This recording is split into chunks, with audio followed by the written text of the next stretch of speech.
Très bien, donc on est le jeudi 10 février 2021. Donc séance sur le marché des obligations. On va parler de la maturité, duration et sensibilité d'une obligation. Alors d'abord la maturité, c'est un paramètre relativement simple à évaluer. Lorsque par exemple vous avez une obligation qui est cotée en N, et si son échéance elle est remboursée in fine en N+3, ben on dira que la maturité est de 3 ans. En fait, la maturité, c'est la durée qui reste à courir à la date de remboursement de l'obligation. Est-ce que c'est bon? Donc, ceci, on peut le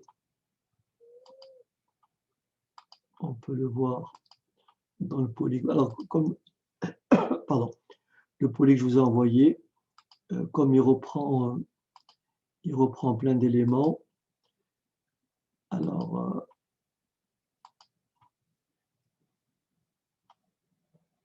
où est-ce que j'ai noté ça?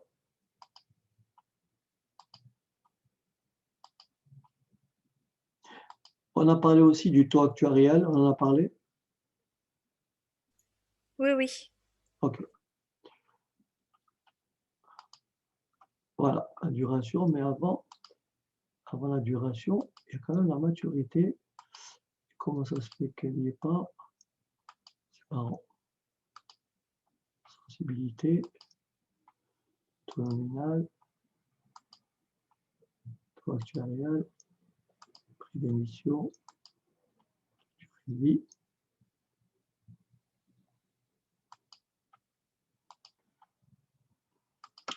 Je ne sais pas où je l'ai noté. Voilà, donc la maturité, donc c'est la notion de maturité de s'appeler durée de vie résiduelle. Donc elle exprime quoi? Le temps devant s'écouler entre une date quelconque et la fin de vie de l'emprunt.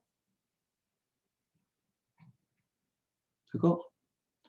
Donc si j'ai une obligation qui doit être remboursée en N+3, et si je me place en N, la maturité est de 3 ans.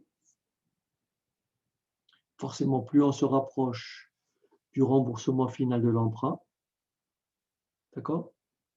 Plus on se rapproche du remboursement final de l'emprunt, plus la maturité se réduit. Oui, j'ai vu que la date, j'ai mis le 10, je vais corriger après. Donc, plus on se rapproche du remboursement final, donc la maturité est une indication de la durée de vie restant à courir d'une obligation et donc de la durée. Alors, bien sûr, plus la durée de vie, plus le temps restant à courir jusqu'à donc la fin de vie de l'obligation, plus le risque de taux est posé.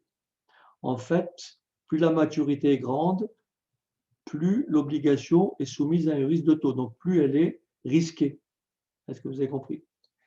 Et rappelez-vous, je ne sais pas si vous vous rappelez, on l'a dit que le cours d'une obligation était une fonction décroissante du taux.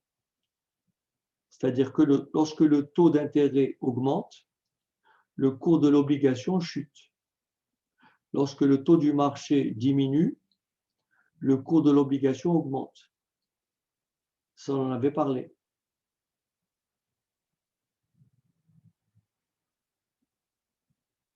Hein, si vous avez aujourd'hui une obligation qui cote 100%, si le taux d'intérêt croît sur l'exercice suivant, eh ben, le cours de l'obligation va chuter.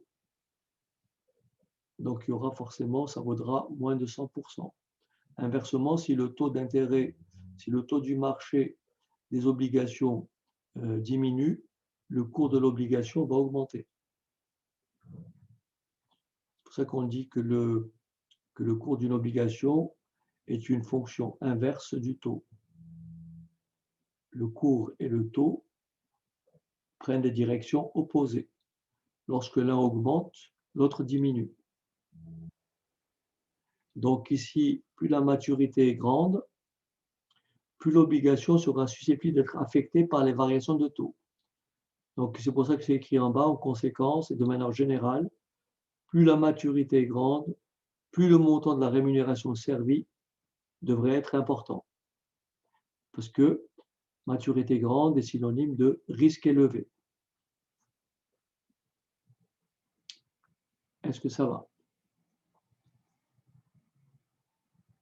Oui, ça va, merci. Ok.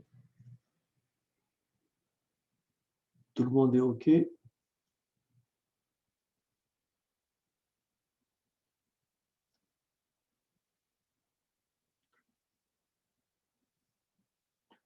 OK. Alors maintenant, on va parler d'une notion très importante, d'accord? Un paramètre très important lorsque vous ouvrez un magazine financier. En fait, vous lisez des paramètres, voyez, vous lisez bien sûr le code, vous lisez le cours de la veille, toujours en pourcentage de la valeur nominale, avec bien sûr montant du coupon exclu. On appelle ça cotation, rappelez-vous, on a appelé ça cotation au pied du coupon. D'accord? Vous avez bien sûr le cours du jour. Vous avez automatiquement le taux actuariel brut. Je rappelle comment il se calcule. Le taux actuariel brut, c'est le taux pour lequel il y a égalité entre la valeur décaissée et la valeur encaissée à la date zéro. Est-ce que c'est bon? C'est en fait, ça correspond à un tri, ça correspond à un tir dans le cas d'un choix d'investissement. D'accord? Donc, si vous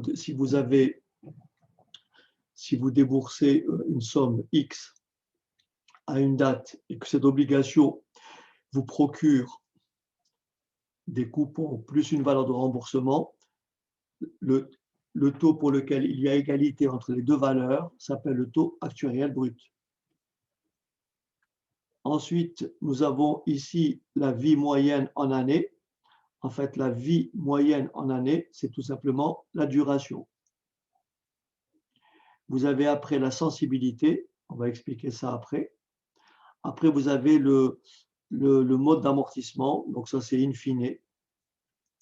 Vous avez bien sûr le coupon couru, toujours en pourcentage de la valeur nominale. C'est-à-dire que si quelqu'un veut acheter l'obligation aujourd'hui, vous me suivez ou pas?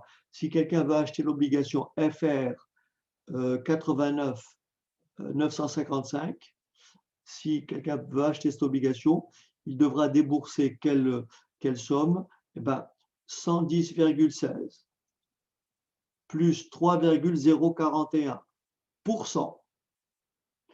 Et ce résultat-là multiplié par la valeur nominale. D'accord? Multiplié par la valeur nominale. Rappelez-vous, ça, c'est le cours au pied du coupon, c'est-à-dire coupon couru non inclus. Donc la valeur en pourcentage de l'obligation, c'est 110,16% plus 3,041%. Et pour trouver sa valeur en euros, il faut multiplier ce pourcentage par la valeur nominale de l'obligation.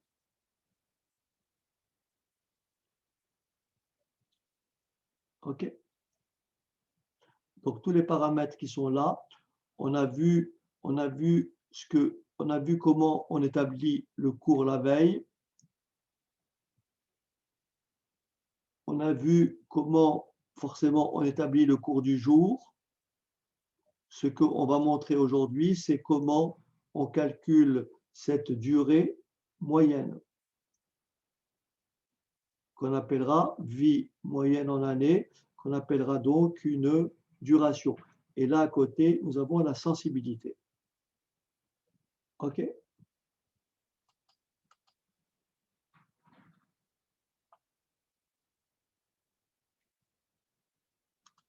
Alors,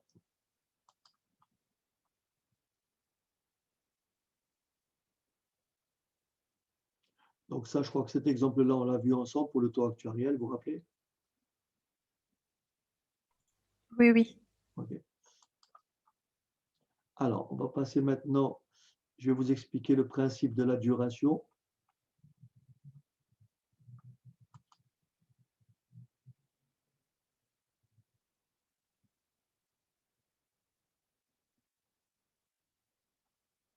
Alors d'abord, de façon générale, la duration d'une obligation est un outil pour mesurer la sensibilité au taux d'intérêt. Les investisseurs en obligations sont souvent attentifs aux variations des taux d'intérêt, car tout mouvement à la hausse ou à la baisse a un effet inverse sur les obligations. C'est ce qu'on a dit tout à l'heure. Le cours de l'obligation est une fonction décroissante des taux. Donc, une hausse des taux d'intérêt rend en effet une obligation déjà émise moins attrayante, avec son rendement qui passe en dessous du taux du marché, ce qui induit une baisse. Ce qui induit donc forcément une hausse du taux d'intérêt va induire une baisse du cours de l'obligation, alors que la baisse des taux valorise l'obligation. Est-ce que c'est bon? Donc ça redit ce que j'ai dit tout à l'heure. Et tout ça, vous l'avez dans le poly. OK?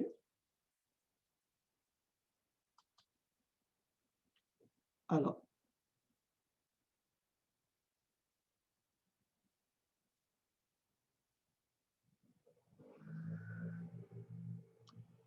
je vais vous expliquer. D'abord, je regarde cette définition de la duration. La duration, grand D, c'est déjà une moyenne arithmétique.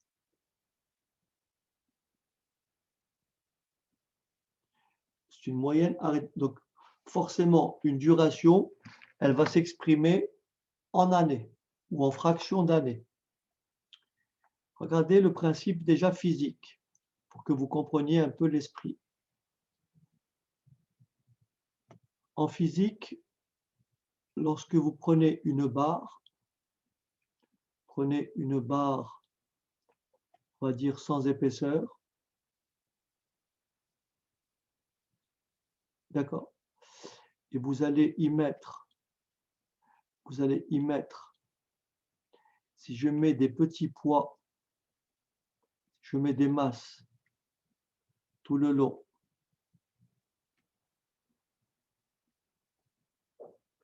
je le fais assez rapidement, en supposant que l'écart soit, voilà.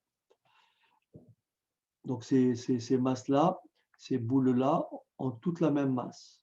Et bien sûr, elles sont espacées de la même distance. D'accord? Si on veut chercher ce qu'on appelle le centre de gravité de cette barre, autrement dit, où dois-je mettre la pointe de mon couteau pour que cette barre soit en équilibre? Est-ce que vous êtes d'accord que la pointe de mon couteau doit être à peu près ici? Oui. Est-ce que c'est bon? Ça, c'est le centre de gravité de la barre, dans laquelle j'ai entreposé des petites masses. D'accord? Imaginons que soudain, je modifie.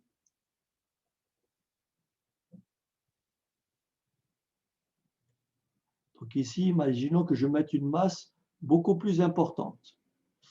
Est-ce que vous êtes d'accord que cette fois-ci,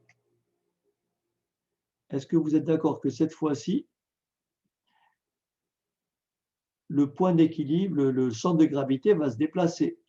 Autrement dit, je ne sais pas exactement où, mais il est clair que la flèche, elle ira plutôt à droite. Est-ce que vous me suivez? Donc la flèche, elle serait quelque part ici. Enfin, je ne sais pas où, mais elle peut être ici, par exemple.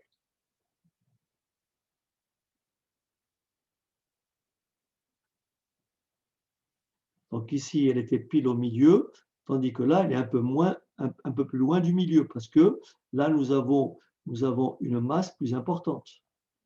Donc nous avons un poids plus important. Est-ce que vous comprenez cette idée déjà physique?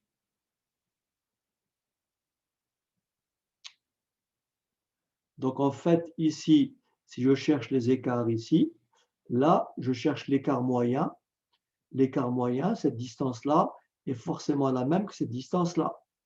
Mais maintenant, cette distance-là est supérieure à cette distance-là parce que le poids ici est plus important.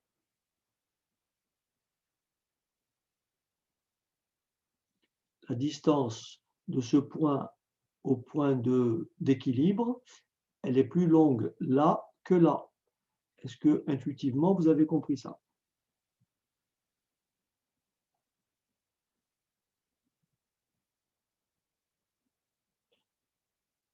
OK. Maintenant, prenez une obligation. Prenez une obligation. Et vous allez comprendre le principe de la duration. Prenons une obligation.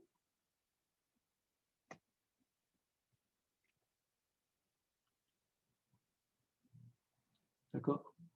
Admettons qu'on se place,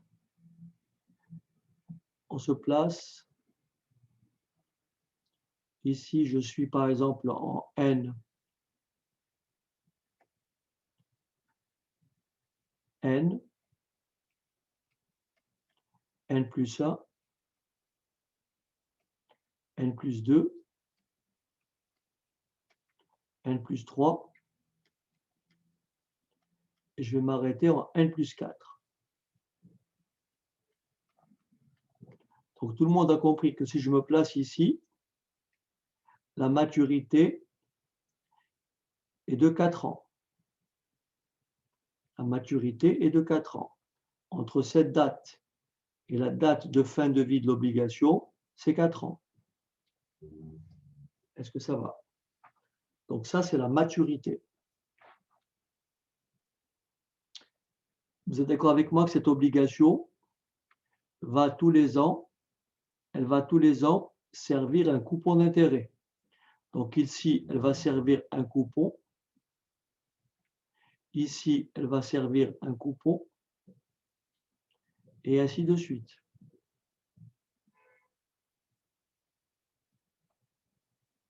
Et là, elle va verser un coupon plus la valeur de remboursement. Est-ce que ça va? Oui. Très bien.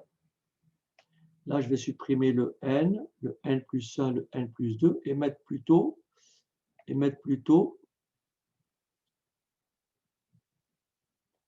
je me place par exemple ici en 0, et mettre 1, 2, 3, 4 et 5. Et je me place ici, et je vais calculer ce qu'on appelle la duration. Dans le mot duration, il y a durée. Donc la duration,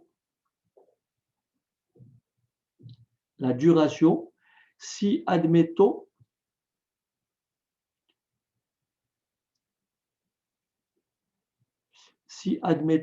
le taux est égal à 0, c'est-à-dire le taux d'emprunt, le taux du marché est nul.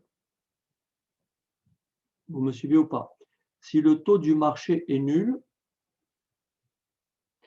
la durée moyenne, je calcule de 0 à 5. Est-ce que vous êtes d'accord avec moi que la durée moyenne se situerait à peu près ici, à 2,5? Pourquoi? Parce que toutes ces valeurs-là ont le même poids. Le taux du marché est nul. Donc, 50 € ici, ou 50 € ici, ou 50 € ici, c'est la même valeur. Si je les ramène tous à 0, ça fera que 50 €, puisqu'il n'y a pas de taux. Donc, vous avez compris que la durée moyenne, la duration, ça va être un nombre qui va se placer, puisqu'il y a 5 ans ici, donc ça va être un nombre qui va se placer entre 0 et 5, donc il va se placer ici.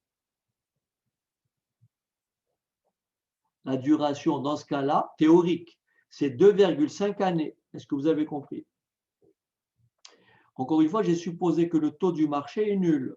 Et j'ai supposé que tous ces coupons ont la même valeur. C'est comme les petits poids de tout à l'heure. Vous voyez, l'équilibre, il est là. Étant entendu que là, j'ai une durée.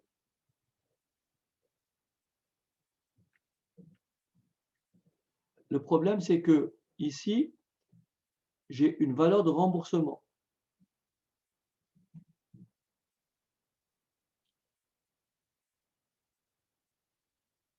En fait, la duration, ça va être la moyenne de ces valeurs-là. La moyenne, la duration sera comprise entre 1 et 5.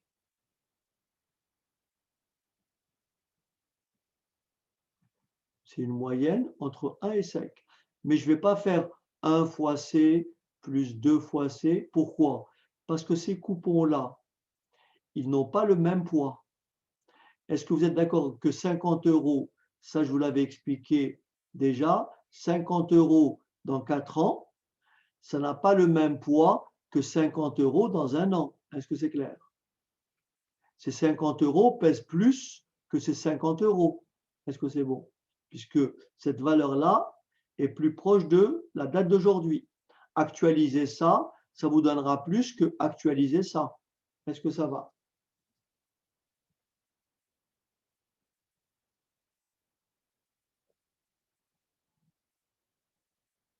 Dites-moi si c'est compliqué ce que je dis. Hein, si ce n'est pas Non, non, compréhensible. c'est clair. Voilà, il faut me le dire, hein, c'est très important parce que je veux que vous compreniez le fond.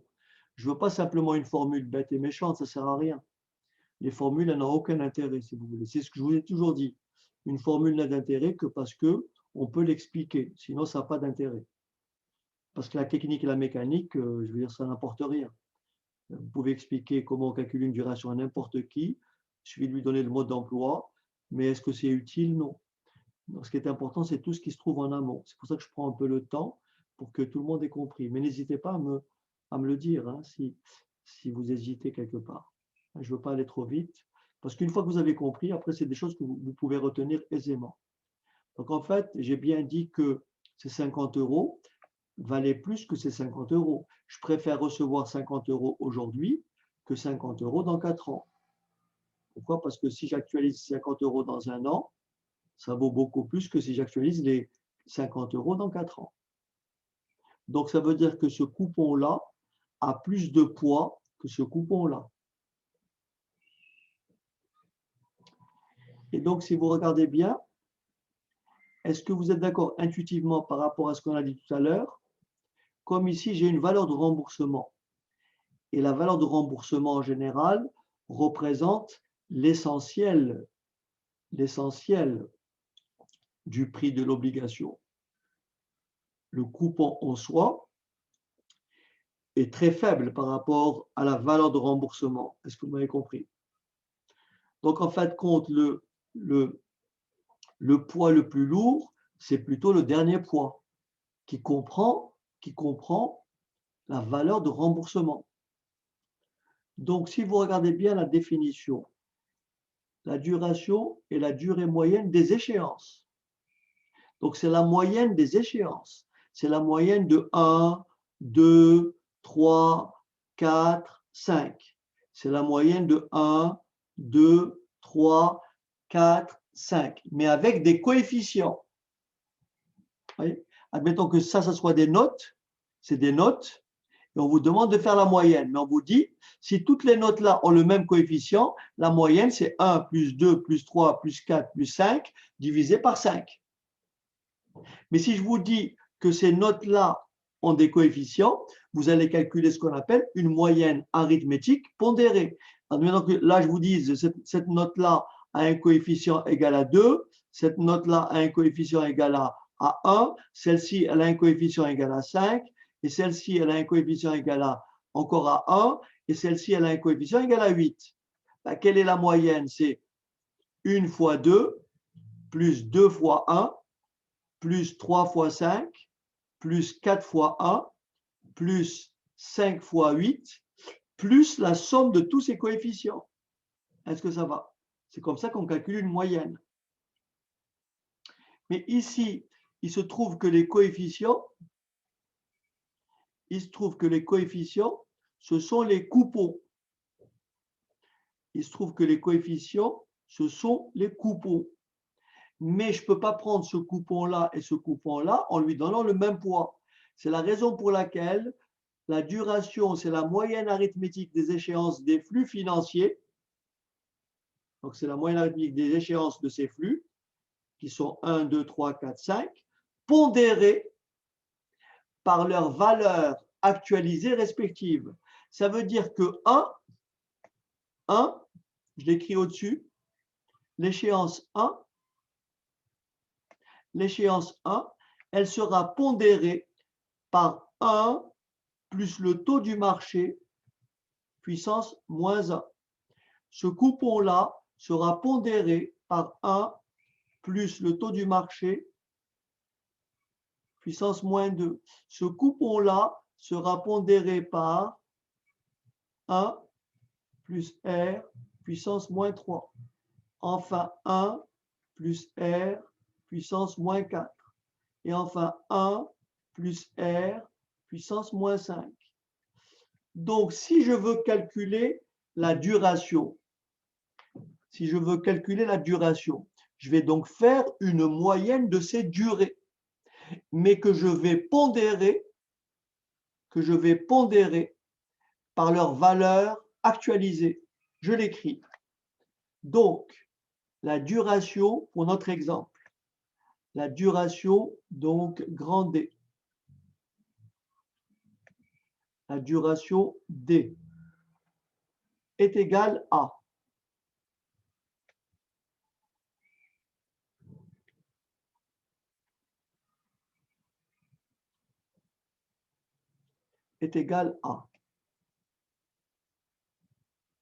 le premier coupon actualisé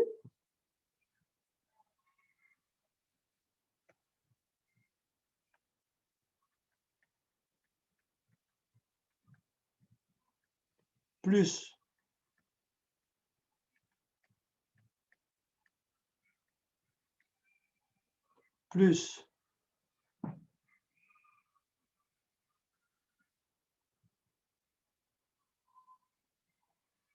alors, j'ai oublié, alors, le premier coupon actualisé, donc 1, que multiplie la pondération. 2,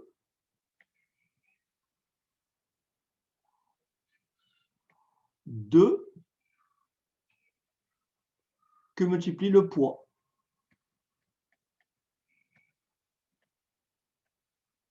Plus 3 pondéré par ce flux actualisé.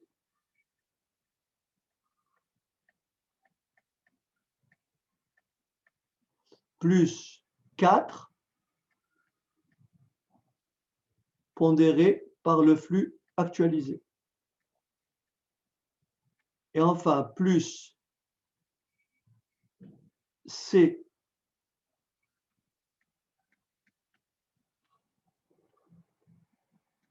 plus, pardon, j'ai oublié la durée, c'est plus important.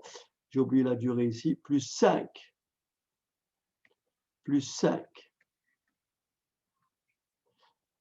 que multiplie le coupon actualisé plus la valeur de remboursement actualisée. Le tout divisé par la somme des coefficients. Le tout divisé par C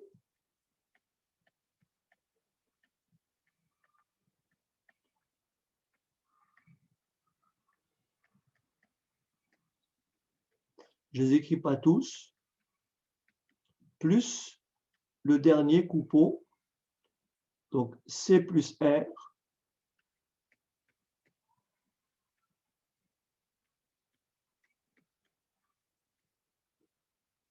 est-ce que vous avez compris? Vous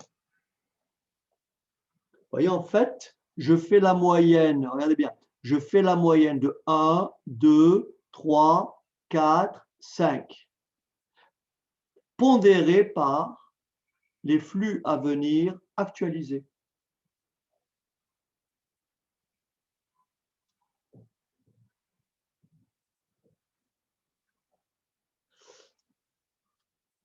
Est-ce que quelqu'un peut me dire à quoi correspond le dénominateur?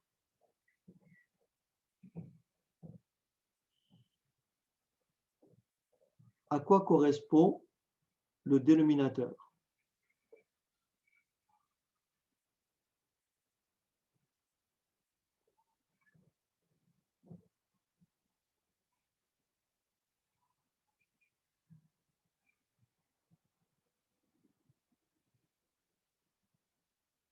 À quelle valeur correspond le dénominateur?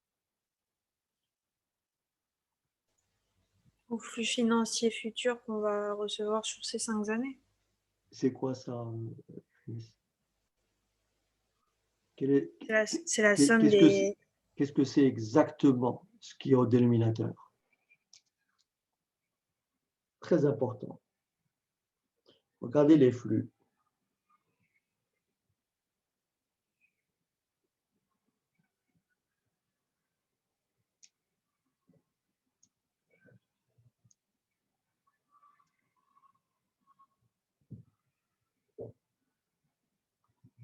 Comment je fais, je repose ma question, comment je fais pour savoir ce que vaut une obligation aujourd'hui?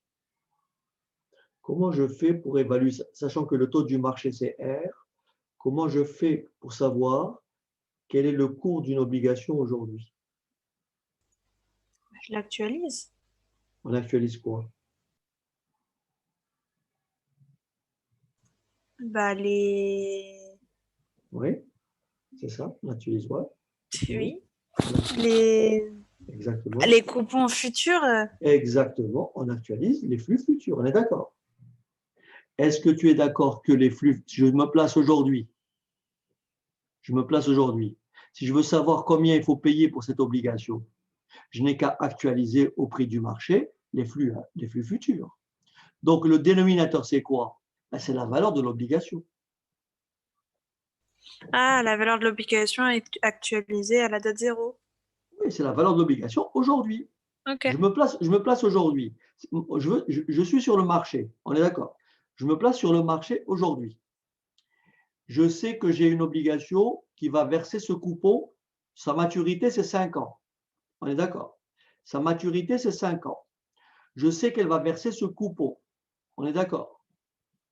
Je sais qu'elle sera remboursée à une certaine valeur R, puisque les modalités de l'emprunt, on les connaissait avant. La valeur de remboursement, elle a été fixée préalablement à la création de l'emprunt obligataire. Donc, cette obligation-là va me procurer 5 coupons plus la valeur de remboursement. Si je dois l'acheter aujourd'hui, quelle somme vais-je décaisser? Ben, je vais décaisser tout simplement la valeur actuelle de tous les flux futurs. Je fais ça actualisé, plus ça actualisé, ça fait ça, plus ça actualisé, ça fait ça, plus ça actualisé, ça fait ça, plus tout ça actualisé, ça fait ça. Donc tout ce que j'ai en bas, c'est V0. Est-ce que c'est clair? Et là, c'est V0 coupon couru. Là, c'est V0 coupon couru. Puisque je l'ai ramené à la date pile.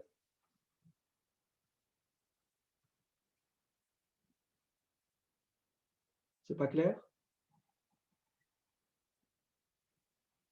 Si, si, si.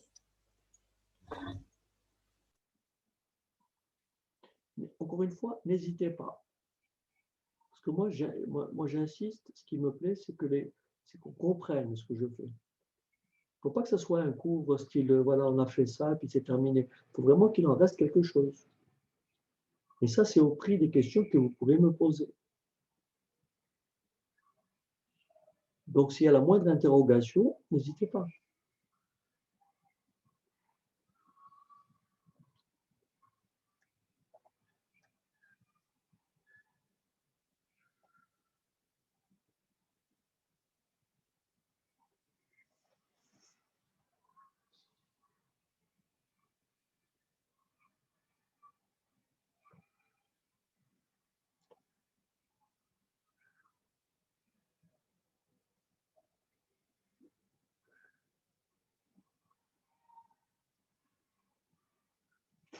Oui, je peux ouvrir une parenthèse.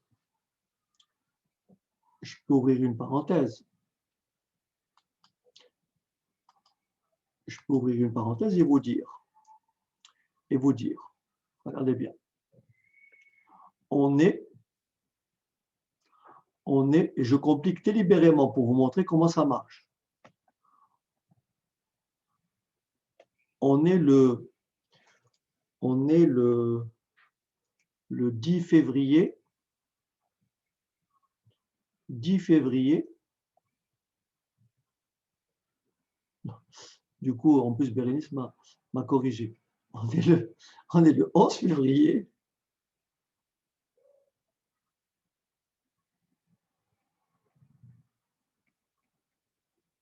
D'accord? On est le 11 février 2021.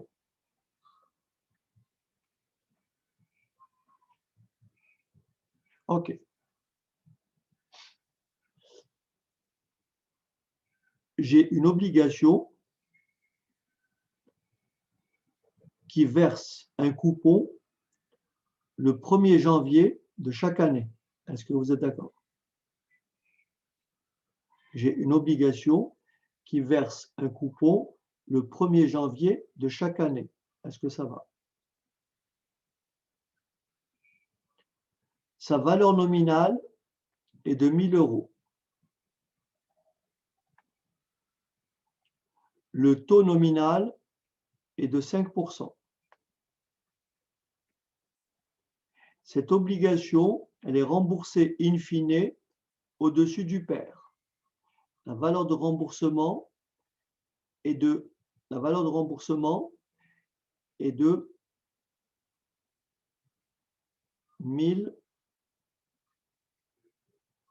005 euros. D'accord? Et on est aujourd'hui le 11 février 2021. D'accord? Je vous laisse tranquillement faire les calculs, sachant que le taux du marché,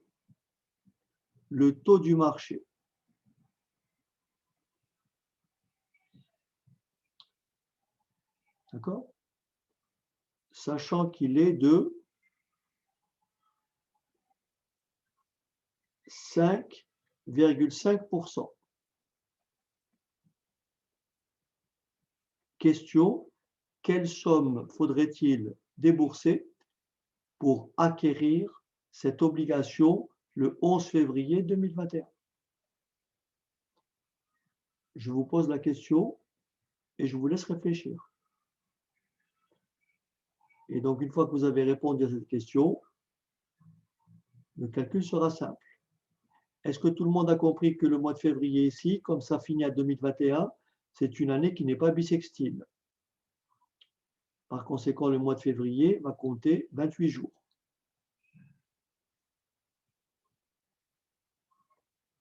Essayez de me calculer la valeur de l'obligation, quelle somme faut-il débourser le 11 février 2021 pour acquérir cette obligation, puisqu'on est aujourd'hui le 11 février.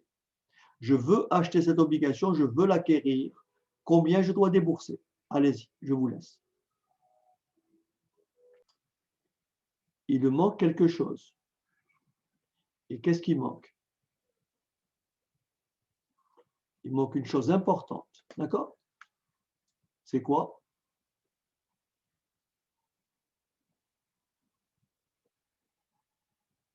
Sa maturité, je vais faire simple, sa maturité est de 4 ans.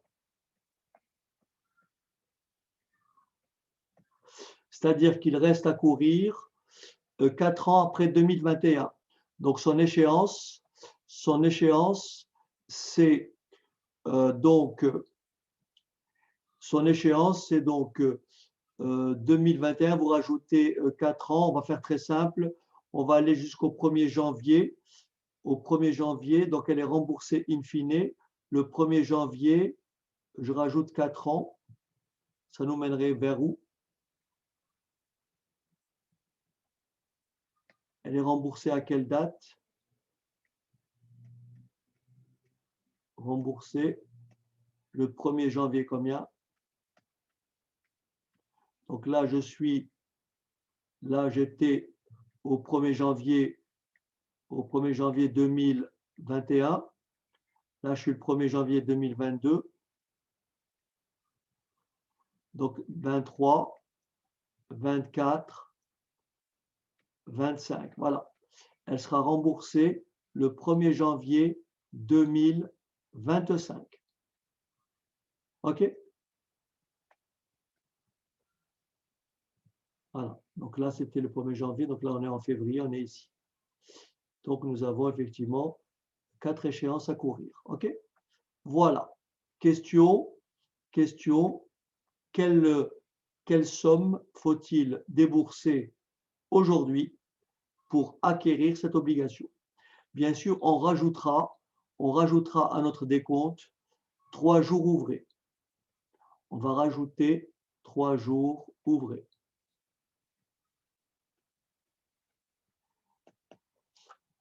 Allez-y.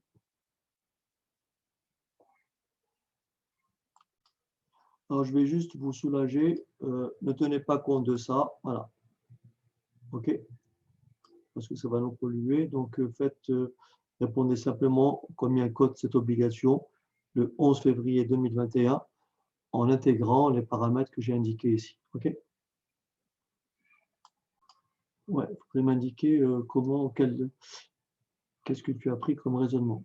Est-ce que Bérénice est revenue? Non? Oui, je suis revenue, c'est bon. Ok, d'accord, ok. Et tu as pu trouver le résultat, Bernice, ou pas encore?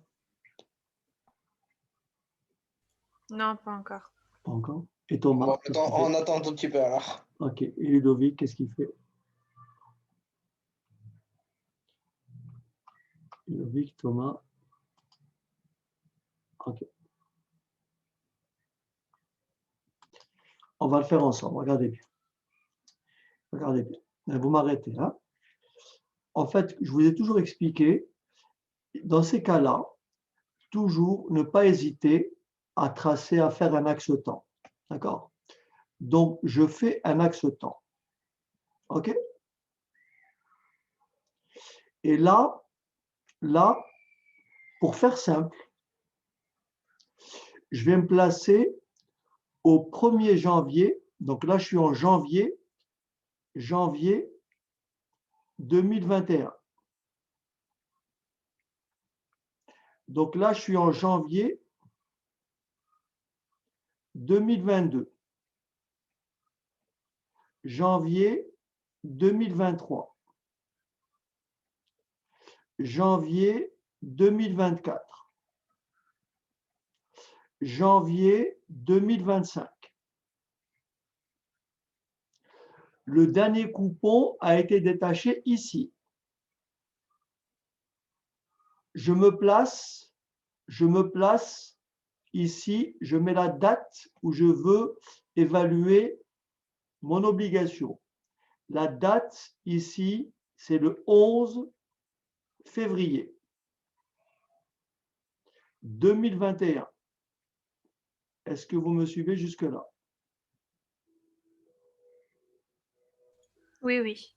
On va voir Thomas. Oui. Je n'ai pas fait le calcul en fait. Ok Thomas? Je n'ai pas fait le calcul. Donc on va le vérifier après.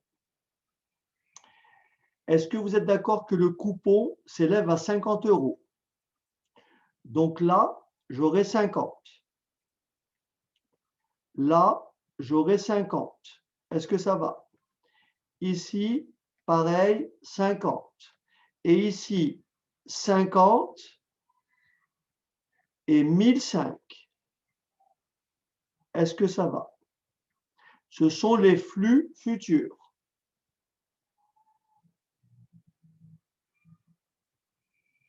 Est-ce que tout le monde est d'accord? Oui.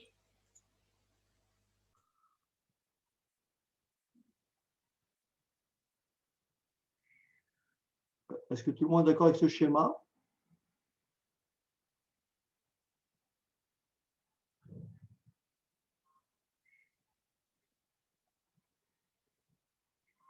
Radou, Bérénice, Cindy, Udo, Oui. c'est bon?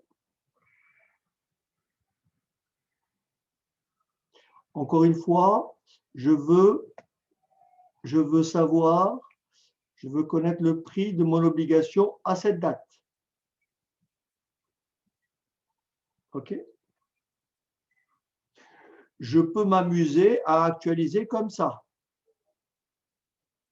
Est-ce que ça va? Mais il y a plus simple. Il y a plus simple. D'accord? Il y a plus simple. Si je veux exprimer ces flux au 1er janvier 2021, est-ce que vous êtes d'accord avec moi que j'ai ici des annuités de fin de période? Je ramène tout ça au 1er janvier 2021. Ce qui me donne une valeur actualisée, donc une valeur au 1er janvier 2021 de combien? De 50. Que multiplie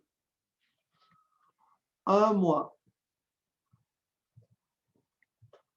1,055, taux du marché. J'ai combien d'annuités? J'en ai 4. Est-ce que vous êtes d'accord? Sur 0,055 plus la valeur de remboursement ramenée en 2021.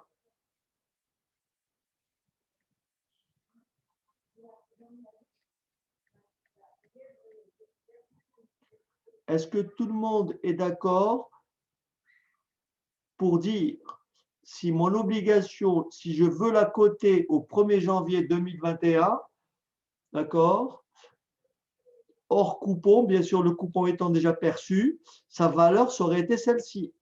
Mais moi, je veux aller au 11 février. Donc, il faut multiplier tout ça par 1,055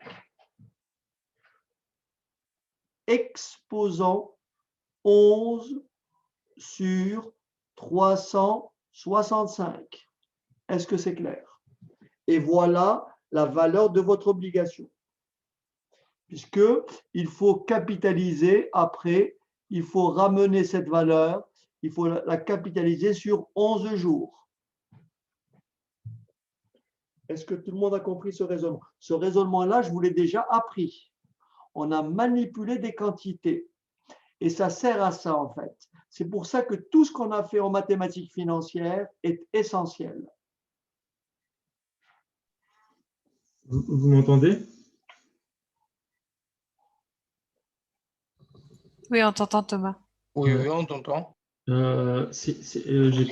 J'ai pas pris 11 jours. Et après, il suffit de taper. Thomas, est-ce que c'est ça que tu as fait? Vous Obligé de pouvez mettre les midi. écouteurs.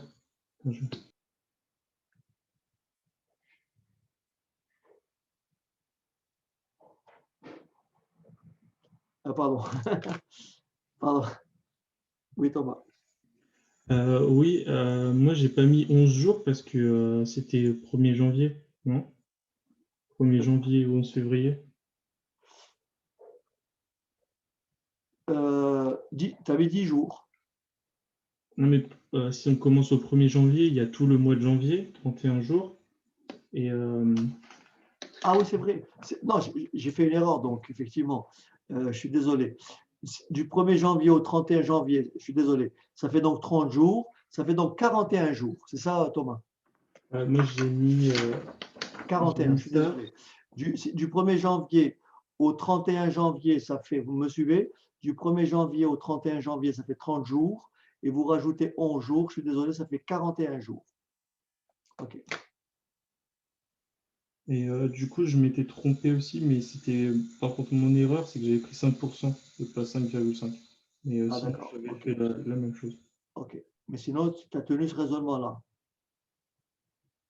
Oui, c'est ça, j'avais tenu ce raisonnement. Très bien. Est-ce que quelqu'un peut me dire combien ça fait, donc au final?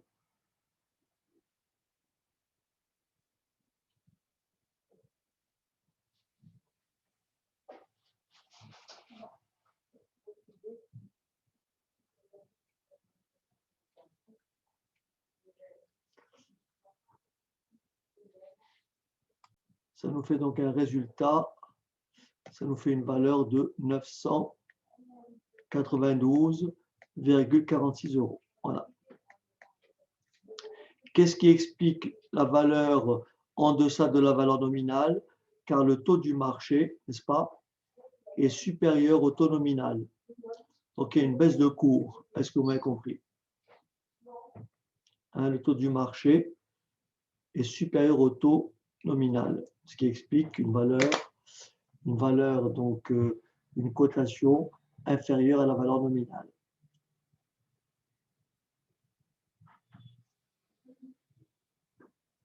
Si j'avais pris ici un taux de 4,5%, j'aurais trouvé ici une valeur nettement supérieure à 1000. OK? Pourquoi? Parce que je suis remboursé au-dessus du pair et j'ai un taux qui est inférieur au taux nominal. Il ne faut pas l'acheter. Ah ben non, mais ce n'est pas un problème de ne pas l'acheter.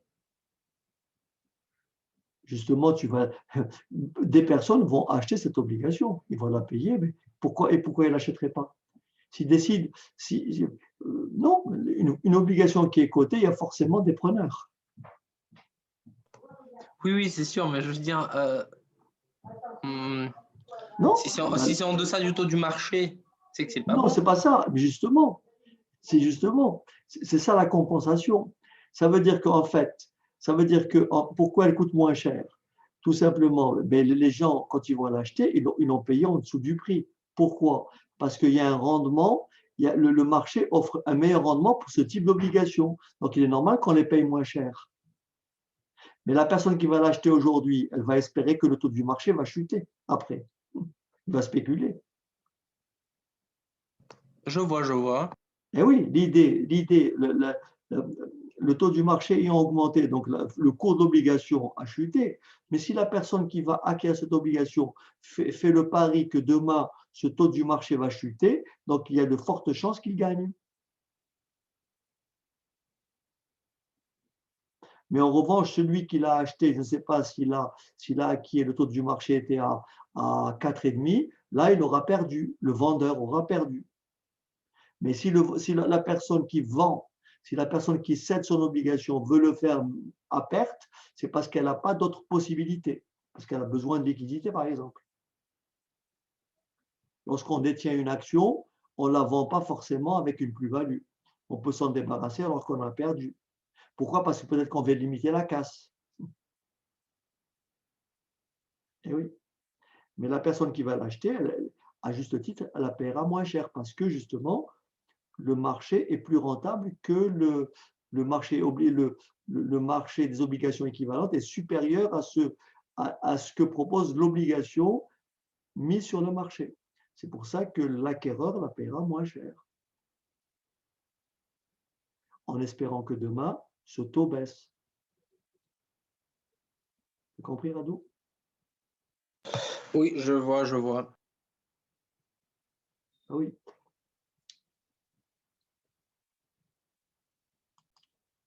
Est-ce qu'il y a d'autres questions? Non, ça va? Donc, Non, ça va. OK.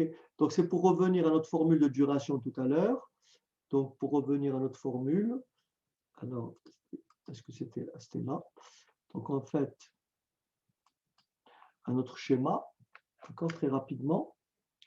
Donc, notre schéma, c'était celui-là, rappelez-vous. On avait des coupons. Et on avait écrit que la duration,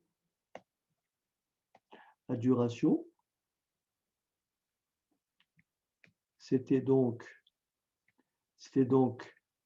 la durée 1 que multiplie le premier coupon actualisé,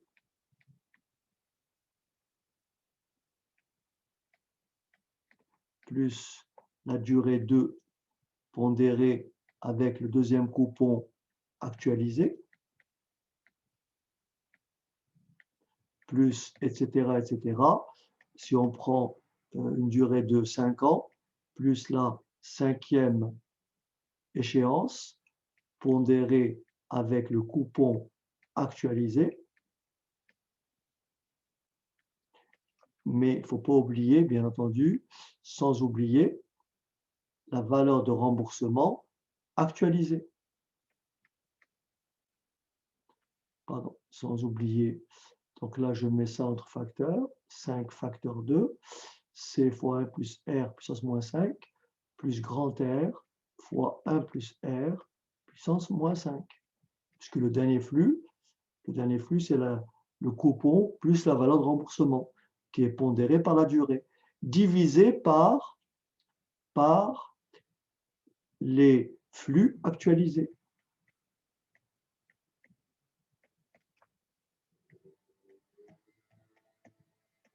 Voilà, plus les C fois 1 plus R puissance moins 5, plus grand R fois 1 plus R puissance moins 5. Et je vous avais dit tout à l'heure que cette valeur-là, que ça, c'était la valeur de l'obligation. Est-ce que c'est bon? C'est V0. OK? Oui, Et la formule ici en bas, elle peut être allégée, la formule en bas. Comment elle peut être allégée? Comme ceci. La formule en bas, elle peut être allégée. Comment? J'ai 5 annuités constantes. Donc ici, le dénominateur, je peux l'écrire plus simplement, mon dénominateur, je peux l'écrire plus simplement, C que multiplie 1 moins 1 plus R exposant moins 5 sur R plus la valeur de remboursement actualisée. Et ça, ce n'est autre que la valeur de l'obligation. Est-ce que ça va?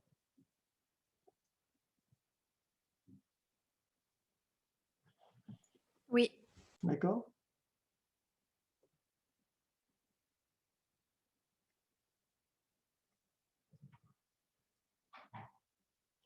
OK?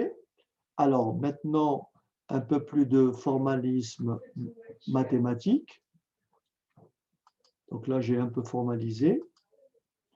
Donc là, voilà comment ça se formalise mathématiquement.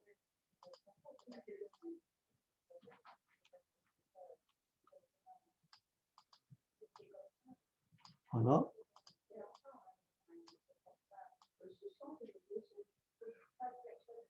Alors, pour que vous compreniez bien ce que représente le F1, F2, F3, c'est les fameux flux dont je vous parlais. Voyez?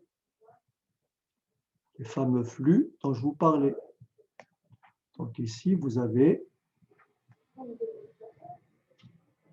je suis aujourd'hui, d'accord? Je suis à l'époque 0. Là, j'ai 1. Là, j'ai 2. Et là, j'ai T. N. Et là, j'ai mon premier flux, F1, F2, Fn. Et donc, j'actualise chacun de ces flux, mais que je pondère avec T. Est-ce que ça va? Donc, si je détaille ici, ça fait quoi? T égale 1, ça fait donc 1. Si je détaille cette formule-là, ça fait 1 que multiplie F1 fois 1 plus T, 1 plus R, puissance moins 1. C'est le premier flux, plus le deuxième flux, F2 fois, pardon, j'ai oublié le 2, parce qu'il faut prendre des durées, 1, 2, 3, N. D'accord? Donc, plus 2, que multiplie F2, vous voyez, 2, F2, 1 plus R, puissance moins 2. Là, je suis en train de réécrire le numérateur, plus, point, point, point, le dernier flux qu'on appelle Fn, qui comprend le coupon plus la valeur de remboursement. Fn, et bien sûr, qu'est-ce que j'ai oublié devant? Le petit n, parce que n'oubliez pas qu'il faut pondérer par la durée. Voilà. Donc, petit n que multiplie Fn, vous voyez, petit n, Fn, 1 plus R puissance moins n. Voilà. Ça, c'est mon numérateur. Ça, c'est mon numérateur. Est-ce que ça va? Et mon dénominateur, j'actualise chacun de ces flux. J'enlève le T. Est-ce que ça va? Ce qui veut dire qu'au dénominateur, j'ai quoi? J'ai F1 fois 1 plus R puissance moins 1 plus F2 fois 1 plus R puissance moins 2 plus point, point, point, le dernier Fn fois 1 plus R puissance moins n. Et cette valeur-là, comme c'est écrit ici, c'est tout simplement la valeur de l'obligation.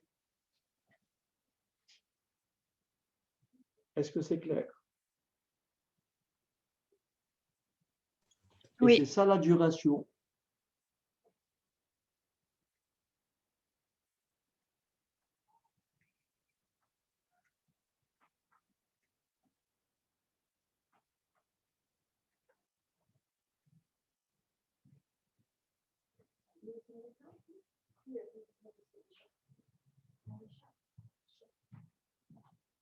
Est-ce que quelqu'un a une question pour la formule? Est-ce que vous comprenez ce signe somme? Hein, je l'ai éclaté ici, d'accord? Et ce signe somme, je l'ai éclaté ici.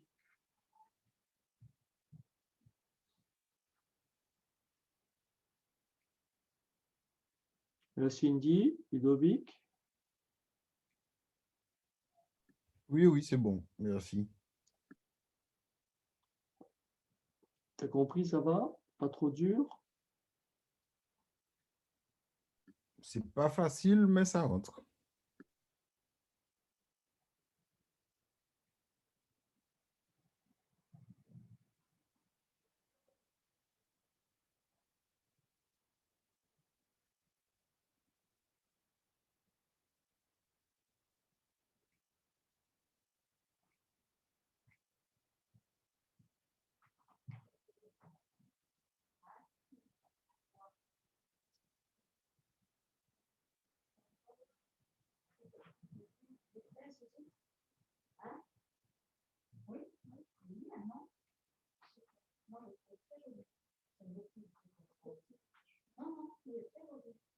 Je vais vous donner peut-être un exemple numérique. On va peut-être se poser un peu et on va faire un exemple numérique tout à l'heure. OK?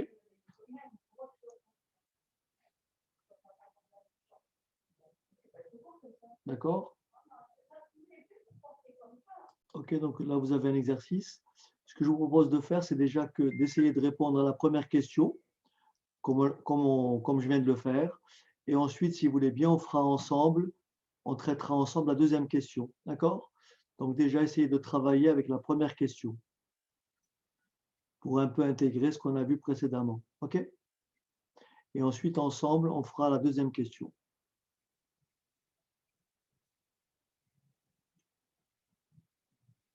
Ça marche. Pour la question 1, Thomas trouve 1269,81. Est-ce que quelqu'un a la valeur de Thomas? Alors, très bien. OK. Alors, donc voilà, c'est parfait. Donc là, vous avez compris les dates. Donc, nous sommes on se place le 15 novembre N+4. On se place le 15 novembre, donc on est en N+4. D'accord? On veut évaluer au taux du marché des obligations similaires. Alors, le coupon, c'est 4% 2200, ce qui fait en N+5, donc 48 euros. N+6, N+7 et N plus 8. Est-ce que vous êtes d'accord? 48, 48, 48 et bien entendu 1210. Est-ce que ça va?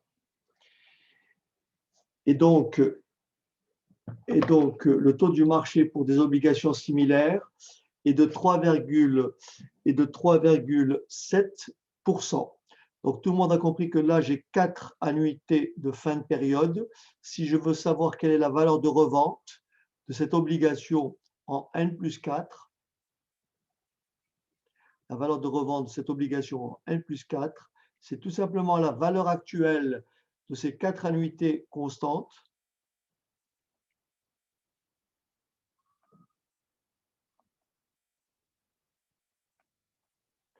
donc A moins bien sûr au taux du marché, exposant moins 4, plus 1210,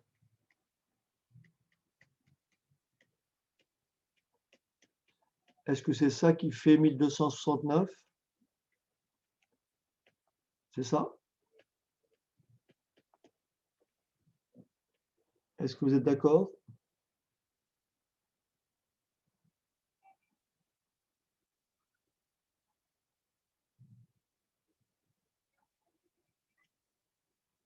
Ah non, non, non, on l'évalue ici, Thomas. On l'évalue ici. Donc le coupon ici a été détaché.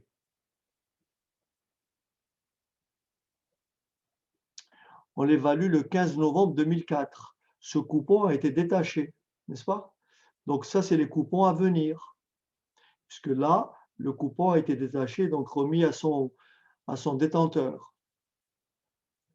Donc c'est effectivement les quatre versions. Donc en fait, le calcul n'est pas bon alors. Donc ça, c'est pas bon. Alors quelle est la bonne réponse? Alors, 1221,81. OK. Donc, le cours, son cours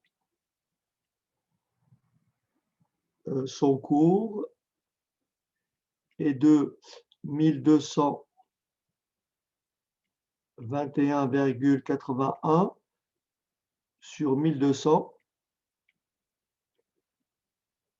multiplié par 100. Et ça fait combien en pourcent? Donc ça, c'est la valeur de revente. Et son cours en pourcent, ça fait combien? 1221,81 divisé par 1200 fois 100.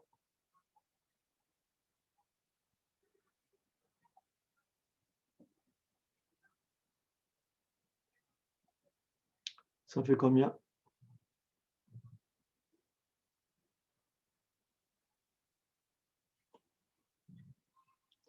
Ça fait 101,82%. Est-ce que tout le monde est d'accord? Ce cours est supérieur. Ce cours est supérieur à 100%,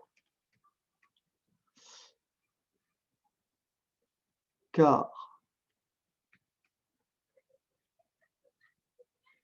le rendement de l'obligation Alto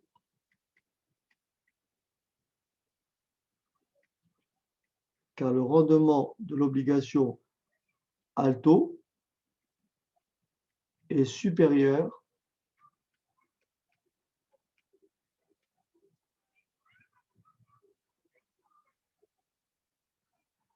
à celui des obligations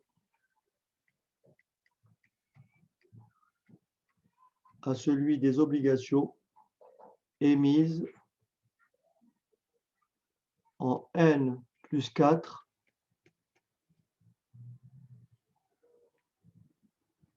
× car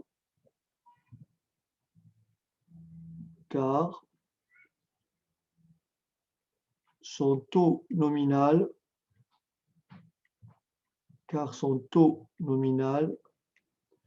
de 4% est supérieur, car son taux nominal de 4% est supérieur à 3,7%.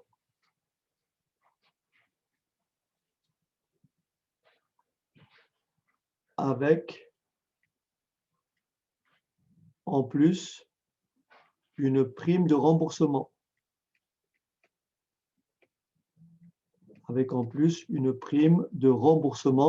Puisque l'obligation est remboursée au-dessus du pair. Est-ce que vous avez compris?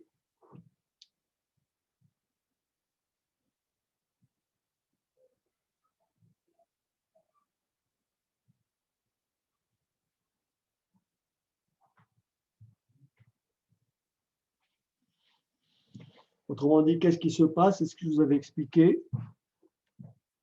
Comme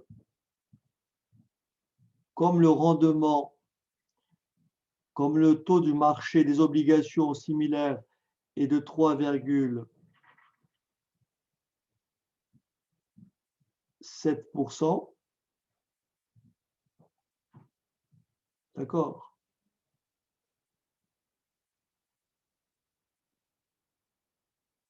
Ce taux-là est inférieur au taux nominal, ce qui veut dire que le cours de l'obligation va chuter.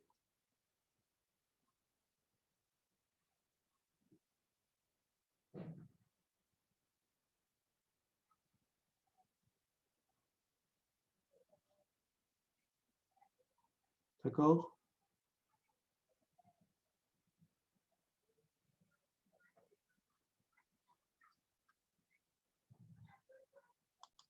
Pour expliquer le fonctionnement, d'accord? Donc, il y aura ce qu'on appelle un afflux pour acquérir ce type d'obligation. Et le fait que la demande soit grande, ça va mécaniquement, économiquement faire monter les prix. Puisque l'obligation, elle a une rentabilité de 4% qui est supérieure à celle du marché. Donc, que vont faire les investisseurs? Ils vont acheter des obligations. Et forcément, lorsque vous augmentez la demande, le prix augmente. Est-ce que c'est clair? Inversement, si ce taux avait été de 4,2%, on aurait cédé les obligations pour aller vers le marché, qui est plus rémunérateur. Et en cédant des obligations, le cours de l'obligation va chuter. Voilà pourquoi, voilà la raison économique.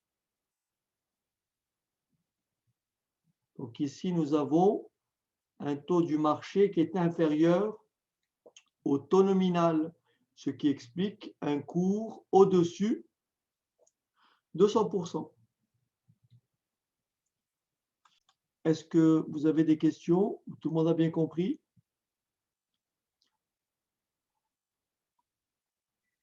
On va maintenant passer, si vous voulez bien, au calcul de la duration. D'accord?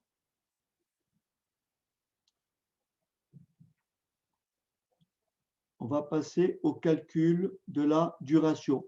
Donc, rappelez-vous, ce calcul-là, ce résultat-là, j'en aurai besoin tout à l'heure.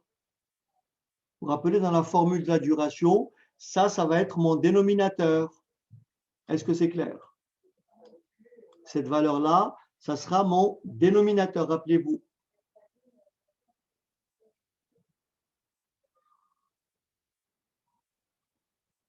Tout ce que j'ai calculé ici,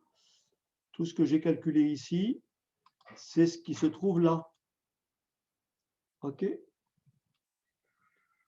Ça, comme je l'ai écrit ici, c'est la valeur de l'obligation. Est-ce que c'est bon?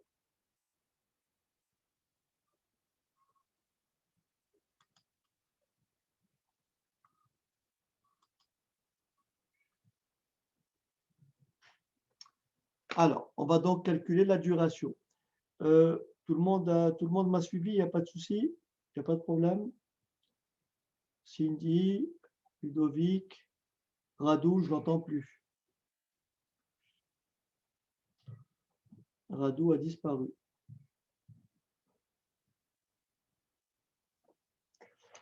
Peut-être qu'il va vouloir parler, peut-être. Allô, Radou, es-tu là?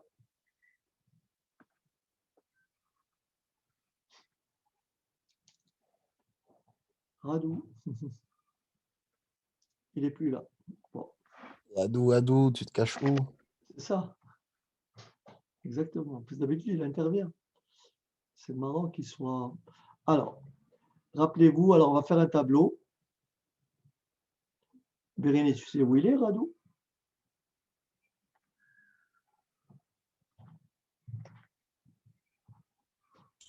Non, je lui ai envoyé un message pour savoir où il est. Peut-être qu'il a oui. été faire un café. C'est ça. OK. Alors, voilà comment on va présenter notre tableau pour calculer donc notre duration. Alors, je vais essayer de détailler. Donc là, nous avons les échéances. Donc, les échéances. Donc, 1, puisqu'on va de n plus 4 à n plus 8. Donc, ça, c'est n plus 5,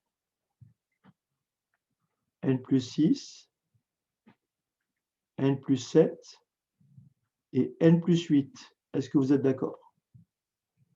Puisqu'on se place au 15 novembre, n plus 4. Donc, rappelez-vous notre schéma, c'est celui-là. Rappelez-vous notre schéma, c'est celui-là. Donc là, en n plus 4, c'est 0. N plus 5, c'est 1. Et jusqu'à n plus 8, ça fait 4. Est-ce que ça va? Donc là, je vais remplir ces cases-là.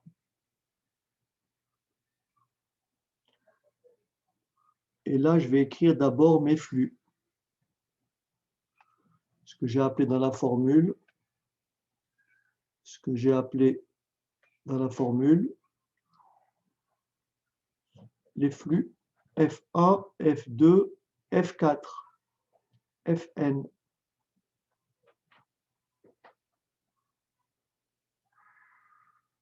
Alors, donc là, j'écris les flux. 48.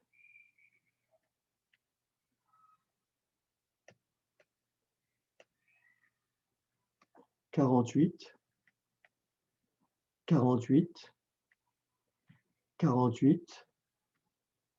Et 48 plus 1210. 1258. Est-ce que ça va? Ça, ce sont mes flux.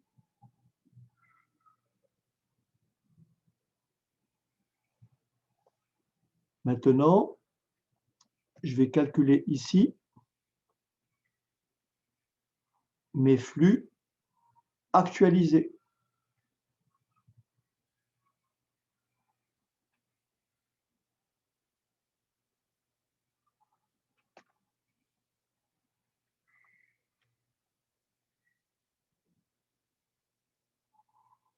Alors, flux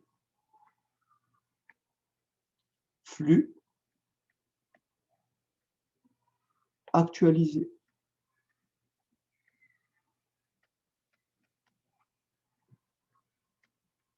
C'est bon? Ça me donne 48 que multiplie 1,037 puissance moins 1. 48 que multiplie 1,037 puissance moins 2. Ça me donne 48 que multiplie 1,037 puissance moins 3. Et 1258 que multiplie 1,037 puissance moins 4. Alors, si quelqu'un peut me donner à chaque fois 2 chiffres pour chacun. Donc là, ça me fait combien?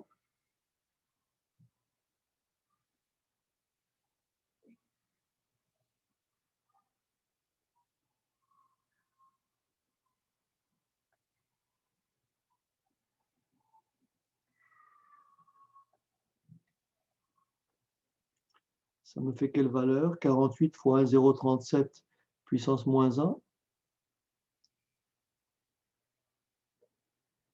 Quelqu'un d'autre me fait moins 2, quelqu'un d'autre me fait moins 3. Allez.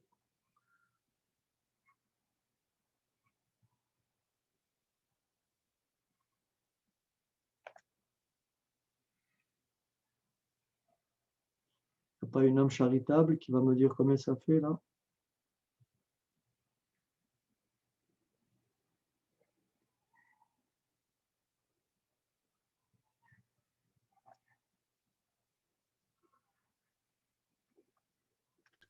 Vous voulez combien de 2 chiffres. 46. virgule 29? OK. Ensuite.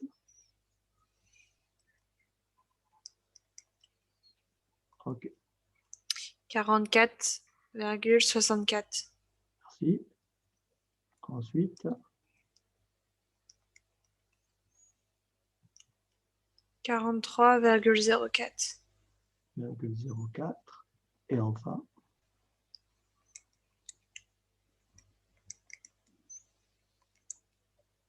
1087,84. Super. Et vous êtes d'accord avec moi que si je fais le total, je retrouve la valeur de tout à l'heure. Bien sûr, là, j'ai arrondi. Tout à l'heure, j'ai tapé ça. Et on trouve combien si on fait la somme, Bérénice, s'il te plaît? On va retrouver ce qu'on avait dit tout à l'heure, 1200, je ne sais pas combien.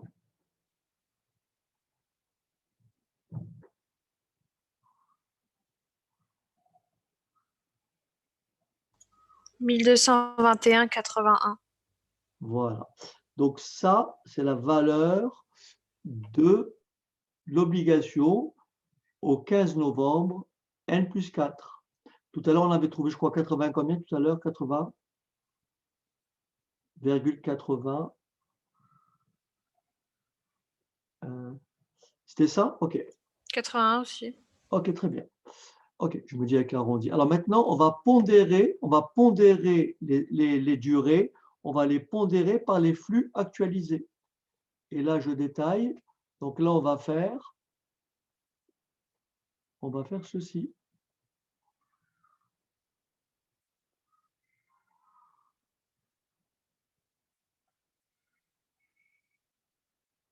On va faire tout simplement.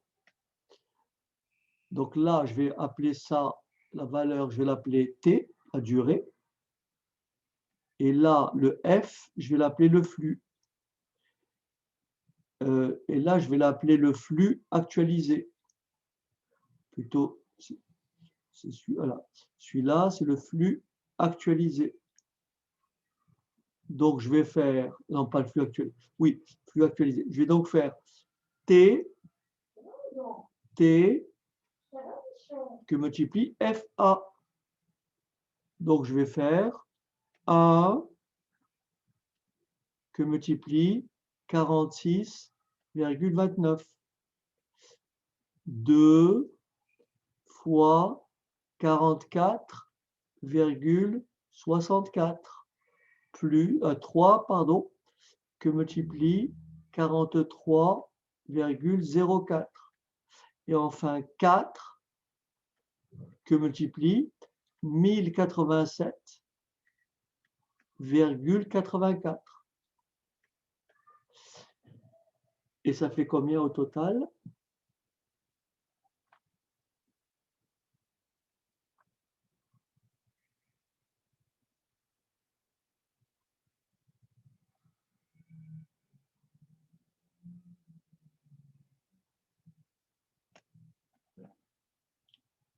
Ça fois ça, plus ça fois ça, plus ça fois ça, plus ça fois ça.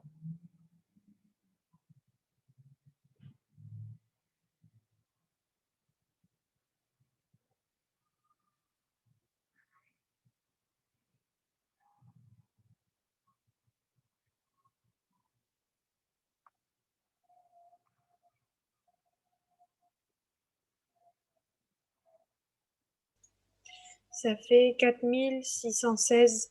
Alors 4616, excellent. Donc ça, c'est mon numérateur. Et donc, si je libère un peu d'espace, si je libère un peu d'espace ici,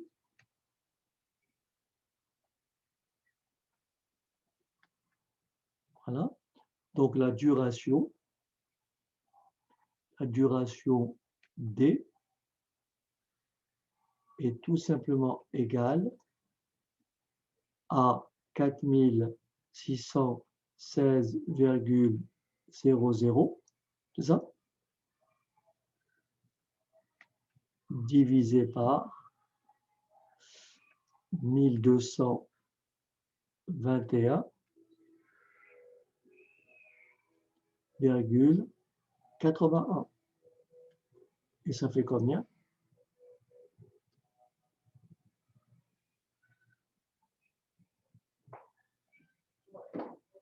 Donc c'est ça divisé par ça.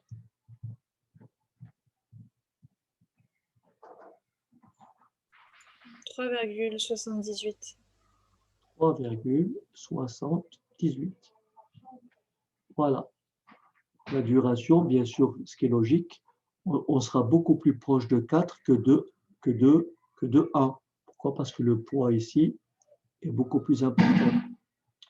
Et ça veut dire qu'en fait, dans 3 ans et 78 jours, l'obligation sera insensible aux variations de taux. C'est ça aussi la signification de la duration. C'est en fin de compte la période moyenne au-delà de laquelle il y a immunité par rapport aux variations de taux. Plus la duration est courte, et mieux c'est. D'accord? Est-ce que vous avez compris le détail des calculs?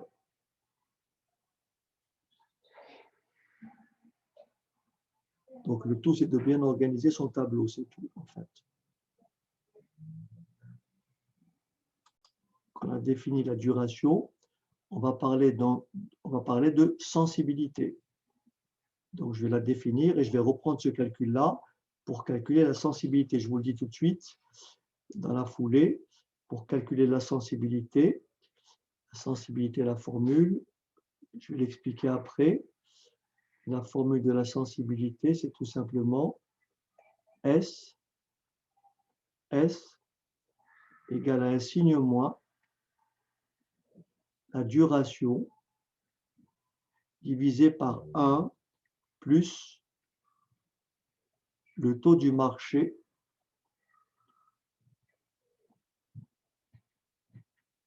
obligataire, donc moins D sur 1 plus R. C'est la sensibilité. Et vous allez voir pourquoi le signe moins. OK. Alors vous me dites si je peux effacer.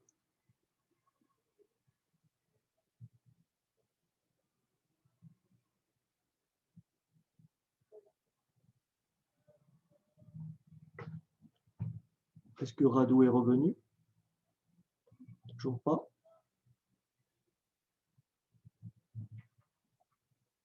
Elle est bien loin.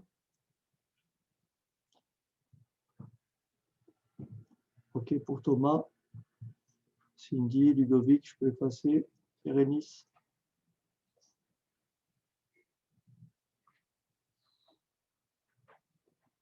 OK.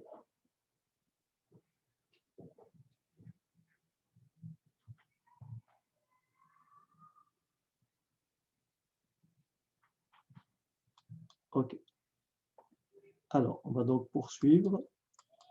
Donc ça, c'était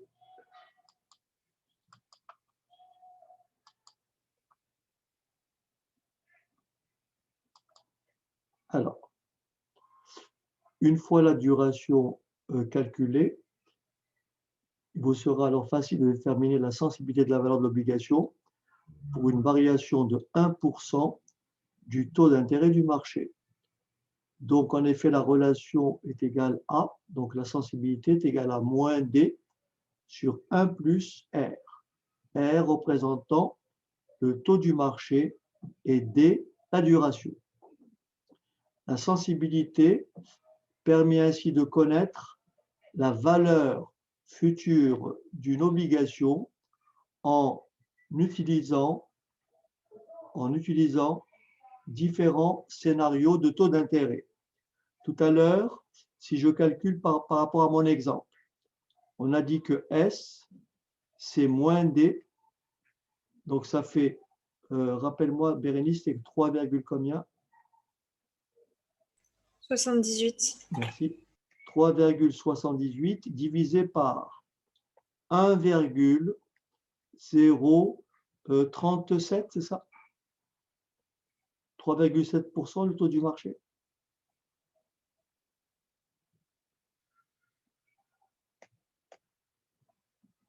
Je ne sais pas où je l'ai écrit.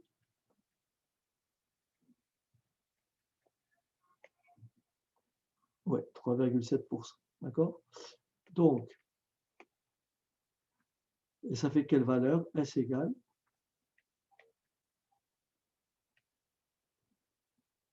moins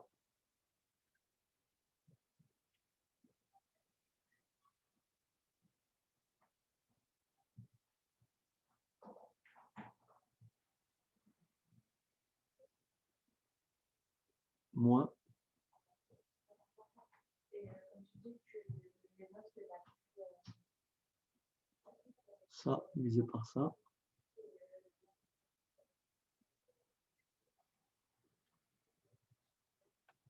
Alors, je répète ici, on a donc calculé notre sensibilité en faisant la duration 3,78 divisé par 1 plus R, le taux du marché étant de 3,7%. On a trouvé donc une sensibilité de moins 3,65. Ça se traduit par si le taux du marché croît de 1%, le cours de l'obligation va baisser de 3,65%. Et inversement, si le taux du marché décroît de 1%, le cours de l'obligation va croître de 3,65%. Vous voyez, c'est bien sûr, c'est des orientations inversées. La croissance de l'un implique la décroissance de l'autre et vice-versa. Et vice-versa. Maintenant, je vais vous montrer pourquoi il est important pour un décideur de connaître la sensibilité d'une obligation. Si, regardez bien, si un investisseur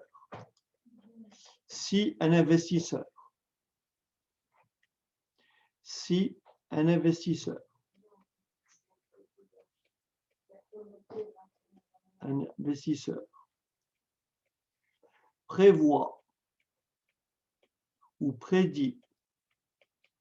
prévoit une baisse des taux, si un investisseur prévoit dans le futur, si un investisseur prévoit une baisse des taux, alors il ira vers les obligations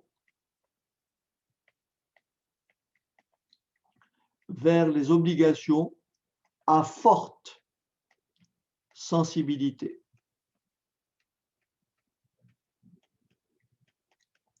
J'explique pourquoi. S'il anticipe une baisse des taux, il va donc acheter des obligations très sensibles, c'est-à-dire avec un S très élevé. C'est-à-dire que lorsque le taux va chuter de 1%, comme la sensibilité est très forte, le cours de l'obligation va augmenter très fortement. C'est pour ça qu'il va opter pour des obligations très sensibles.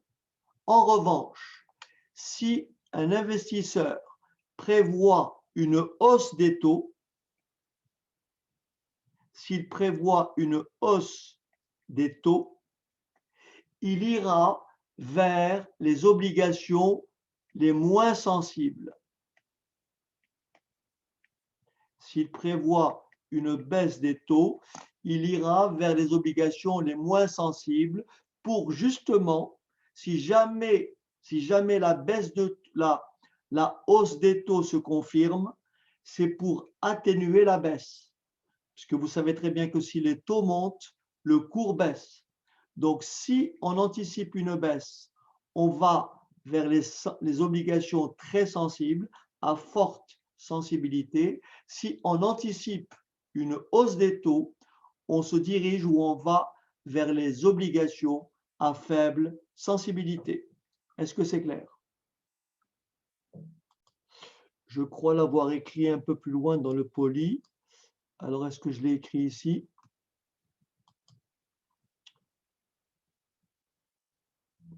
Donc là, c'est ce que j'ai dit tout à l'heure. Si S égale moins 2,135, alors taux de variation de 1 point de base du taux d'intérêt entraîne une variation en sens inverse de la valeur de l'obligation. Donc là, je l'ai exprimé. 1 point de base, c'est plus ou moins 0,01%. Et donc là, ça veut dire 0,0 de 21 035%. D'accord? Et donc, les scénarios, est-ce que je les ai donnés ici? Voilà. Alors ici, voilà.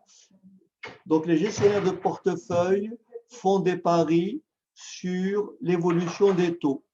S'ils anticipent une baisse des taux, ils choisiront les obligations les plus sensibles. S'ils anticipent une hausse des taux, ils iront vers les obligations les moins sensibles. Et pour rappel, si le taux baisse, le cours de l'obligation augmente et inversement. Est-ce que vous avez compris?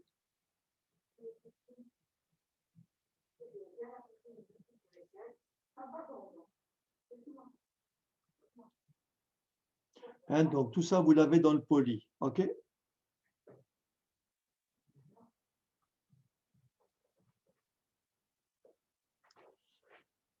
Et donc ici, alors pour ceux qui sont intéressés, ici, bien sûr, j'essaie de démontrer pourquoi la sensibilité est égale à moins R, moins D sur 1 plus R, en faisant du calcul dérivé. En fait, on part du fait que la sensibilité, c'est la variation c'est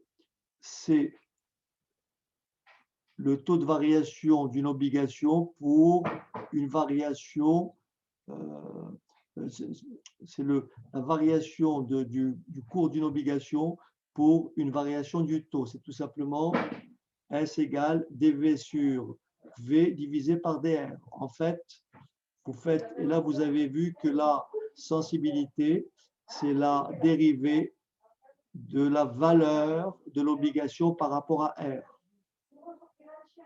Voilà, donc c'est V' de R. Donc vous savez que la valeur, c'est celle-là, la valeur de l'obligation. Il suffit de calculer, d'appliquer le calcul dérivé qui est tout là. Je vous laisse. Voilà, vous avez tout le calcul. Donc, et vous arrivez à S égale moins D sur 1 plus R. Mais dans notre cas, ce qu'il faut retenir, c'est simplement ce résultat-là. OK. Donc l'aspect mathématique, ça dépasse le cadre du DSCG. Mais vous l'avez dans le poly si vous voulez jeter un œil. OK?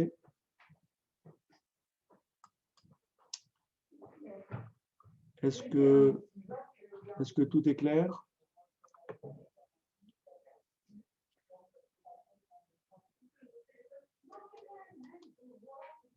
Est-ce que tout est clair? C'est bon?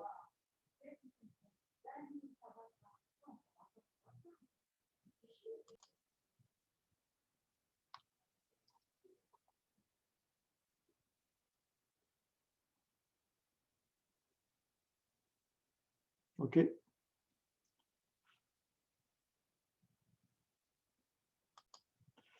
Voilà, donc ainsi s'achève notre séance. Et je vous dis bonne soirée. Donc la prochaine fois, on fera donc une séance d'exercice. OK? On fera donc une séance d'exercice. Allez, tenez beau et à bientôt. Au revoir.